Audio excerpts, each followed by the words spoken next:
Senator Borrello, why do you rise? Madam President, would the sponsor yield for a question? Senator Kruger, do you yield? I'm here to do that. Yes, Madam President. Sponsor yields. Through you, Madam President, has the sponsor ever seen Groundhog's Day, the movie Groundhog's Day? I have. I actually really like that movie.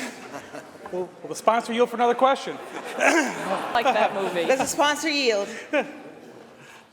Does the sponsor Yes, yield? of course I yield. Okay, good. The sponsor yields. So we have a 3-day extender here in front of us for the, just curious, what do we expect to see in the budget negotiations? I mean, I think 3 days is rather, we'll call it ambitious at the moment.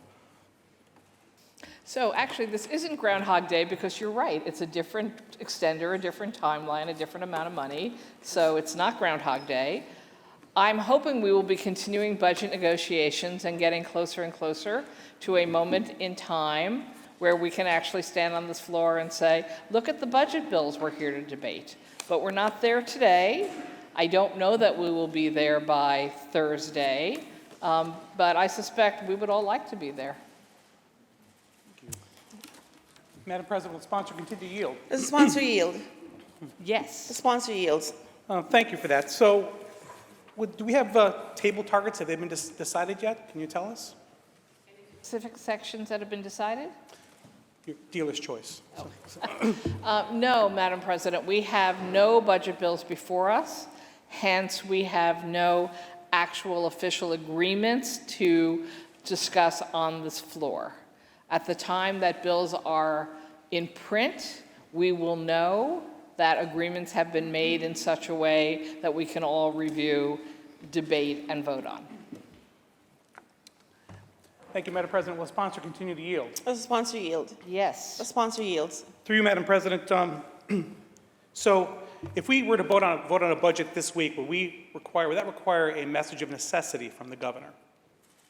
Yes, that would be correct. Well, let's see. If a bill went to print by tonight, we could technically have 3 days without needing a message of necessity. But I suspect if we are doing budget bills for the remainder of this week, they will probably need messages of necessity, as this extender before us just required a message of necessity. Thank you, Madam President. Will the sponsor continue to yield? Does the sponsor yield? Yes. The sponsor yields. So we obviously had a Judiciary Committee meeting today, and Judge Wilson was discussed. The timing, considering we are in this budget overtime, seems a little suspect. Has there been any connection made with the governor between the nomination of Judge Wilson and the budget? A budget negotiation, I should say. So I am not in 3 ways with the governor and the 2 leaders, but I am not aware of any discussion tying in the chief judge nomination with the budget discussion.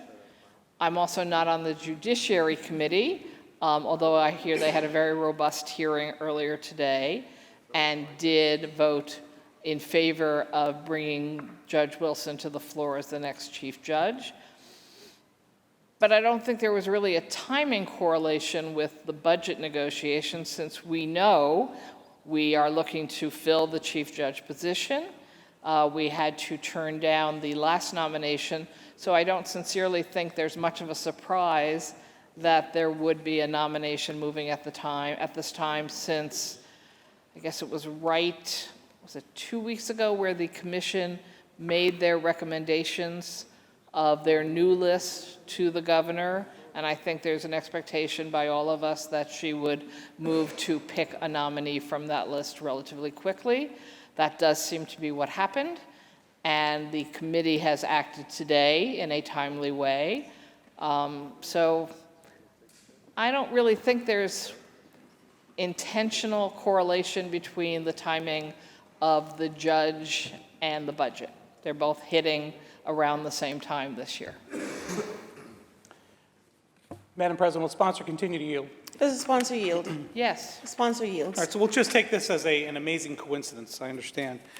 So last Monday, we were here, and we were told by the comptroller that if we didn't pass the bill by noon, our employees wouldn't get paid, the extender, all those things that this extender entails.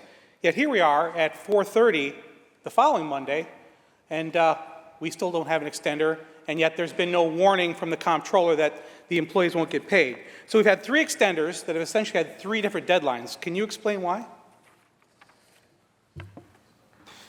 It's an excellent question. I don't know that I can, other than it is true. Last week we were told by the controller there was a deadline of noon. I don't believe we heard anything like that from the controller this week. So I guess the timing for the filing of papers and sending out checks didn't hit today at noon. It's the best I can offer right now, unless I have some staff who want to update me on that.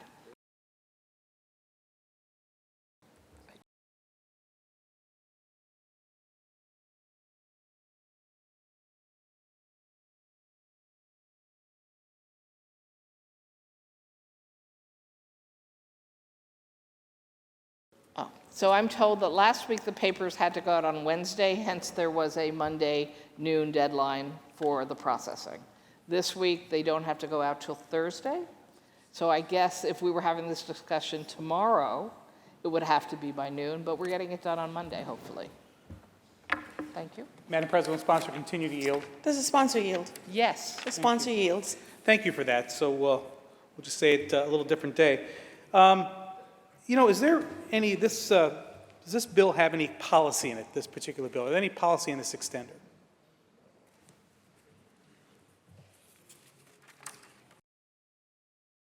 No, our understanding, it's the same money that was added last week for the DOH funding for the community-based organizations who had been losing 340B.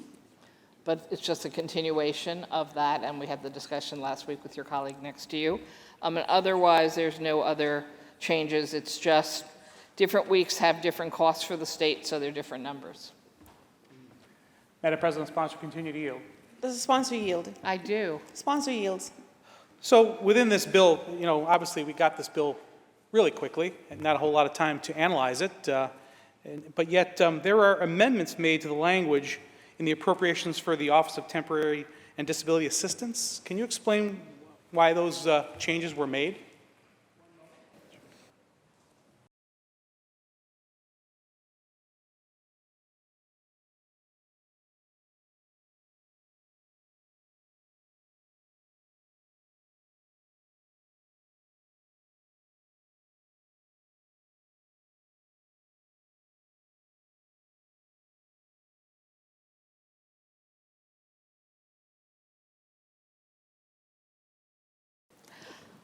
I'm back. Sorry, Madam President.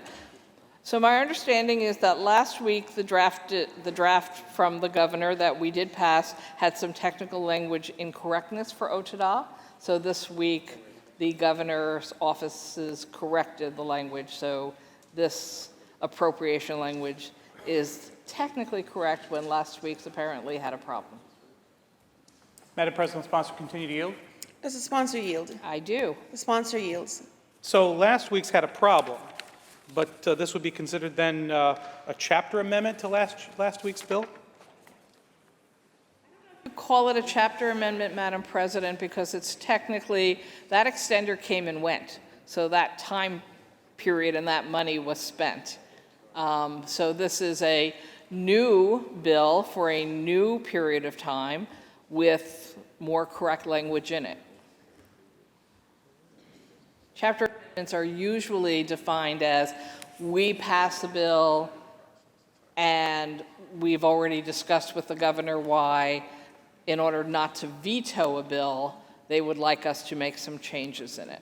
Not that I'm sure that that's a legal technical definition, but that's my standard how life works here definition of chapter amendments.